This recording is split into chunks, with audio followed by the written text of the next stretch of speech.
और अब विस्तार से सभी खबरों पर डालते हैं नजर। समूह क हो या फिर ग, उत्तर प्रदेश में किसी का भी तबादला होगा तो मंजूरी मुख्यमंत्री से लेनी होगी।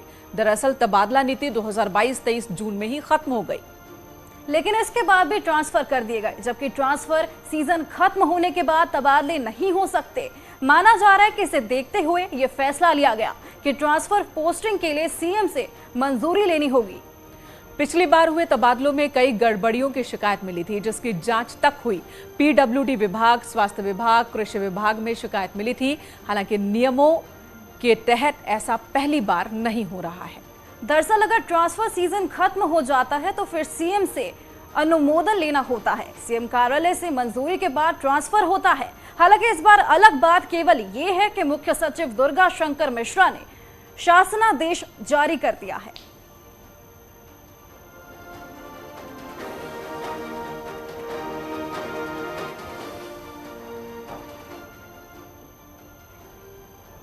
सरकार के फैसले के पीछे पिछले दिनों ही हो रहे ट्रांसफर और गड़बड़ियों को माना जा रहा है।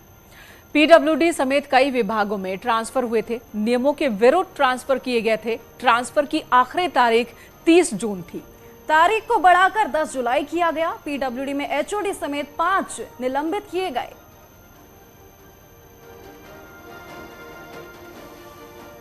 इधर नोएडा के ओमेक्स सोसाइटी में महिला से बदसलूकी के मामले में आरोपी श्रीकांत की जमानत अर्जी को सूरजपुर कोर्ट ने खारिज कर दिया है। श्रीकांत त्यागी ने महिला से बदसलूकी को लेकर दर्ज किए गए एफआईआर में जमानत याचिका दायर की थी। गालीबाज नेता को अभी जेल के अंदर ही रहना पड़ेगा। श्रीकांत त्यागी पर दर्ज है 420, 419, 482 आईपीसी के केस में सुनवाई हुई, जिसमें अदालत ने धारा 420 के मामले में जमानत नहीं दी है। श्रीकांत के वकील ने बताया कि अब सेशंस कोर्ट में याचिका दायर करेंगे। बता दें कि कोर्ट ने श्रीकांत को 14 दिन की न्यायिक हिरासत में भेजा है। उस पर महिला से बदसलूकी करने और गैर कानूनी तरीके से विधानसभा का स्टीकर हासिल करने का आरोप है। धारा 420 और धारा 354 में दर्ज मामले में जमानत नहीं मिली है। तो श्रीकांत त्यागी की जो जमानत थी लोअर कोर्ट द्वारा खारिज कर दी गई है और अब सेशन में दाखिल की जाएगी। सर 354 मामले को लेकर के क्या अपडेट है? 354 वाले में लोअर कोर्ट ने आपको जैसे बताया और लोगों की पहले रिजेक्ट की, श्रीकांत त्यागी जी की रिजेक्ट कर दी थी। अब उनकी आज सेशन में हमारे द्वारा, क्योंकि कोर्ट की छुट्टियाँ थी, आज सेशन कोर्ट में हमारे द्वारा दाखिल की गई है। जो डेट मिलेगी सुनवाई के लिए, कमेंट्स आने के लिए माननीय न्यायालय कोर्ट देगी, उसके बारे में आपको बताया।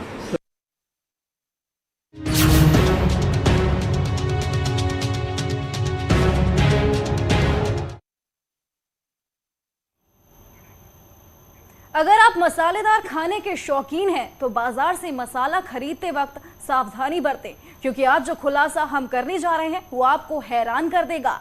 ये खबर सीधे आपसे जुड़ी है। बिल्कुल, तो ये खबर सीधे आपसे जुड़ी है, आपके खाने से जुड़ी है। क्या आप जानते हैं कि आपके खाने में पड़ने वाले इन मसालों में मिलावट की जा रही है? सिर्फ मिलावट ही नहीं की जा रही, बल्कि नकली मसाले बेचे जा रहे हैं। काली मिर्च से जीरा तक सब नकली है, यहाँ तक कि धनिया पाउडर भी नकली। पहले ये रिपोर्ट देखिए, फिर विस्तार से बताते हैं कि कैसे आपके खाने और सेहत से खिलवाड़ किया जा रहा है।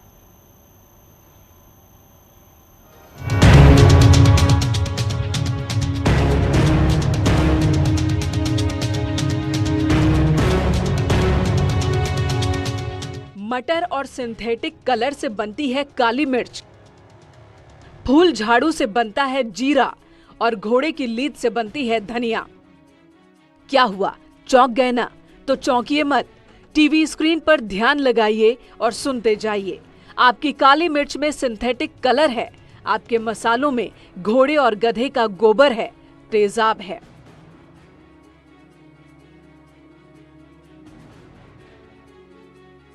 अब शाहजहांपुर की इन तस्वीरों पर नजर डालिए। पुलिस की गिरफ्त में खड़े चारों युवक कहने को तो मसालों के व्यापारी हैं, लेकिन सही मायनों में मौत के व्यापारी हैं। और इनके सामने पड़ा सामान मौत का वो मसाला है जो सालों से ये बेच रहे हैं। यहाँ से 4 व्यक्तियों की गिरफ्तारी हुई है। आनंद गुप्ता, हरनाथ, सोनपाल और अनिल की। इनके कब्जे से 8 कुंटल 44 किलोग्राम नकली काली मिर्च बरामद हुई है। जिस 8 क्विंटल से ज्यादा नकली काली मिर्च की बात कर रहे हैं, आप जानकर हैरान हो जाएंगे कि इन बोरों में भरी काली मिर्च किस चीज से बनी है। देखने में ये काली मिर्च की जैसे ही है, लेकिन इसे बनाया गया है हरी मटर से, जिसे सिंथेटिक कलर लगाकर काली मिर्च का रंग दिया गया है। छोटी मटर को पाउडर बना के बनाया गया है। इनके पास से 136 डिब्बे सिंथेटिक फूड के बरामद हुए हैं, जिसको मिला के नकली काली मिर्च बनाई जाती है। आरोपी शाहजहांपुर के थाना बदनापुर के बरुआ पट्टी गांव में हाईवे पर बंद पड़े मकान में नकली काली मिर्च की फैक्ट्री चला रहे थे। इनके पास से 8.44 क्विंटल नकली काली मिर्च के साथ 25 क्विंटल हरी मटर बरामद हुई। आरोपी हरी मटर को उबालकर उसे सुखाते थे, फिर सिंथेटिक कलर मिलाकर नकली काली मिर्च बनाते थे, जिसे असली काली मिर्च के साथ मिलाकर दिल्ली में बेचा जाता था। मामले में अभी एक आरोपी फरार बताया जा रहा है। आनंद गुप्ता बेंगलोर गया था काम करने के लिए, वहीं से नकली मिर्च का कारोबार सीख के आया था और यहाँ पे कर रहा था। इसके बारे में और पूछताछ की जा रही है। इसमें अभियोग पंजीकृत करके इनकी गिरफ्तारी की गई है और इसमें पूछताछ करके अग्रिम कार्रवाई निश्चित की जाएगी। गौरतलब है कि कोरोना संकट में काली मिर्च की भारी डिमांड थी, जिसका फायदा इन लोगों ने उठाया। इससे पहले शाहजहांपुर से ही नकली जीरे के कारोबार का खुलासा हुआ था, जबकि हाथरस से मसालों में घोड़े और गधे का गोबर मिलाए जाने का मामला सामने आया था। ऐसे में आपको बहुत सावधान रहने की जरूरत है। शाहजहांपुर से दीप श्रीवास्तव के साथ ब्यूरो रिपोर्ट, न्यूज़ 18। बेशक सावधानी जरूरी है, साथ ही ये भी जानना आपके लिए बहुत जरूरी है कि नकली काली मिर्च का आपकी सेहत पर किस तरह का असर हो सकता है, ये किस तरह से आपको नुकसान पहुंचा सकते हैं और मिलावट से आप कैसे बच सकते हैं। सबसे पहले आपको बताते हैं कि क्या क्या मिलाया जा रहा है, किस तरह से नकली काली मिर्च तैयार की जा रही है। नकली काली मिर्च में पपीते के बीज मिलाए जाते हैं, कई बार हरी मटर का इस्तेमाल किया जाता है, सिंथेटिक कलर का इस्तेमाल काली मिर्च का रंग देने के लिए किया जाता है, व्हाइट ऑयल की मिलावट की जा रही है और अब नकली मिर्च के नुकसान भी समझ लीजिए। लीवर संबंधी बीमारियां हो सकती हैं क्योंकि इसका सीधा असर लिवर पर होता है। पपीते के बीज मिले होने पर गर्भवती महिलाओं का गर्भपात तक हो सकता है। हालांकि नकली और असली काली मिर्च में फर्क करना ज्यादा मुश्किल नहीं है। मुश्किल होती है जब नकली काली मिर्च को असली काली मिर्च में मिलाकर बेचा जाता है। आप असली और नकली में फर्क करने के लिए अल्कोहल का इस्तेमाल कर सकते हैं। अब देखिए, अगर आप नकली जीरे का इस्तेमाल करते हैं तो उससे क्या समस्याएं हो सकती है। नकली जीरे से किडनी में स्टोन का खतरा है, पेट की परेशानी हो सकती है, स्किन प्रॉब्लम हो सकती है। लाख टके की बात यह है कि आपको बहुत सावधान रहने की जरूरत है। जब भी आप बाजार से मसाला खरीदें, जरूर चेक करें और अपने भरोसेमंद दुकानों से ही और भरोसेमंद ब्रांड का ही इस्तेमाल करें।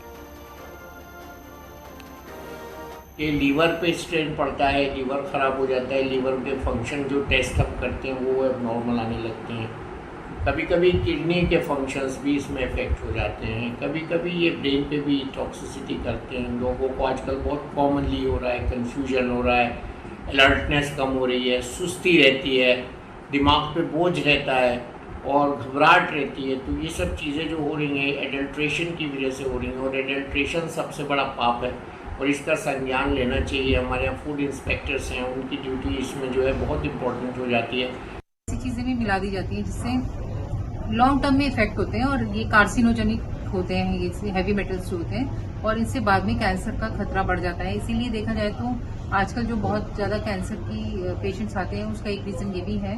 और कुछ चीज़ें ऐसी होती हैं जिनका तुरंत इफेक्ट आता है। जैसे अगर हम बात करें कि दूध में पानी मिला दिया और वो गंदा है तो तुरंत ही जो उसे कंज्यूम करेगा उसको तुरंत ही डायरिया हो जाएगी, वॉमिटिंग हो जाएगी। तो इसके कई साइड इफेक्ट्स हैं और कोशिश करनी चाहिए कि हमें फूड अडल्ट्रेशन से बच के रहना चाहिए। और अब बात कर लेते हैं उत्तर प्रदेश की जेलों में चल रही उस व्यवस्था की जो अंग्रेजों के वक्त से चली आ रही थी और जिसे आज योगी सरकार ने खत्म कर दिया है। सरकार ने जेल मैनुअल को बदल दिया है जो कि 1941 में बनाया गया था। अंग्रेजों के जेल मैनुअल में काला पानी के प्रावधान को भी सरकार ने हटा दिया है।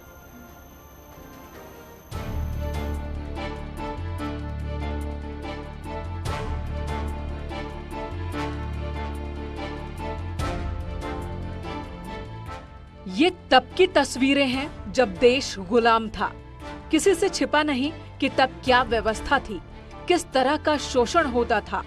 लेकिन ये हैरान करने वाला जरूर है कि जब देश आजाद है, आजादी की 75वीं वर्षगांठ पूरी कर चुका है, ब्रिटिश हुकूमत में बना जेल मैनुअल लागू रहना हैरान करता है।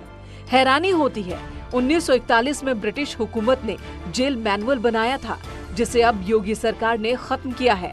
पिछले 75 साल में कितनी ही सरकारें आईं, लेकिन जेल मैनुअल नहीं बदला। यथावश्यक संशोधन एवं कतिपय नवीन व्यवस्थाओं को सम्मिलित करते हुए उत्तर प्रदेश जेल मैनुअल 2022 को प्रख्यापित किए जाने का निर्णय लिया गया है। अब देखिए कि पहले से लागू मैनुअल और अब लागू किए गए मैनुअल में क्या अंतर है।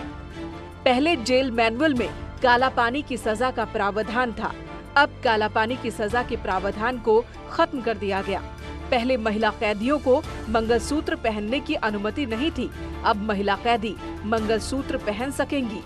पहले जेल में रहने वाले बच्चों के लिए कोई अलग व्यवस्था नहीं थी, अब जेल में बच्चों के लिए चिल्ड्रन पार्क की व्यवस्था होगी।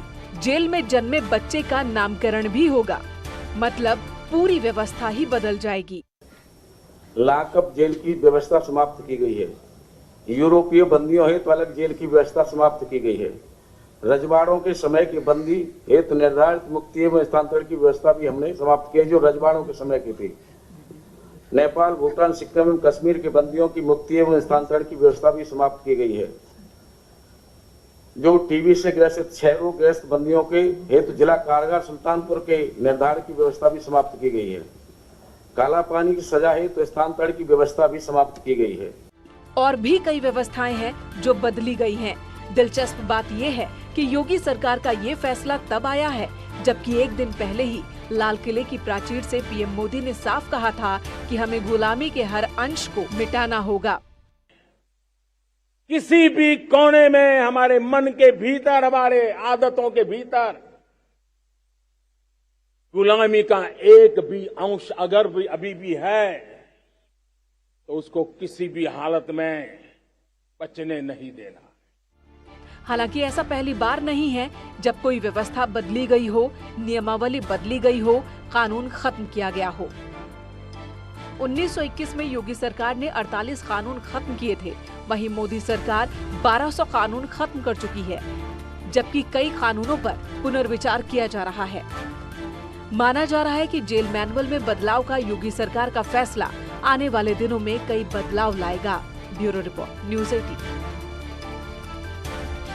बात राजनीति की करते हैं। राजनीति की सतह से एक बार फिर विवाद का धुआं उठ रहा है। दरअसल 15 अगस्त के मौके पर एक कार्यक्रम को संबोधित करते हुए पूर्व विधायक और बीजेपी नेता संगीत सोम ने मंच से कुछ ऐसा बोला जिस पर विवाद तेज हो चला है। सवाल सरकार पर उठ रहे हैं। एक गुंडई करने वाले का इलाज करने में मुझे देर नहीं लगेगी।